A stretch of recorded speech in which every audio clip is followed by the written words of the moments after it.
L'aspect majeur de ce vendredi met en lumière une difficulté à s'affirmer et à s'exprimer librement.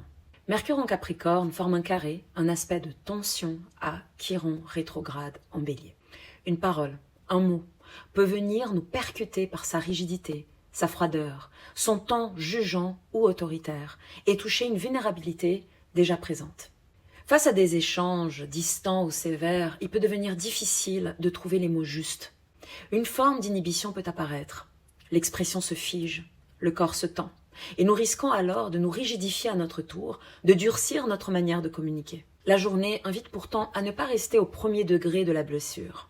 Plutôt que de se renfermer ou de se durcir, un temps de compréhension peut s'ouvrir. Pourquoi cela m'a-t-il touché? Pourquoi cela m'a-t-il blessé?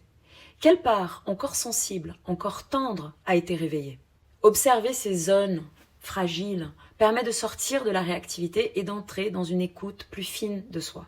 En début de journée, la lune en Sagittaire nourrit un fort désir de liberté, de sens, d'élan. Mais cet enthousiasme se heurte à une réalité plus lourde, parfois confuse ou décourageante. La lune est en carré à la fois à Saturne et à Neptune qui sont tous les deux en Poisson.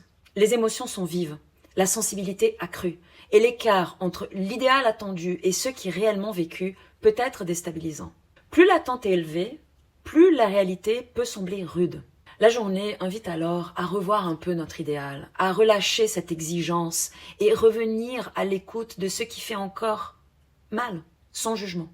En début d'après-midi, l'entrée de la lune en Capricorne propose un changement de posture, davantage de pragmatisme, davantage de maîtrise intérieure.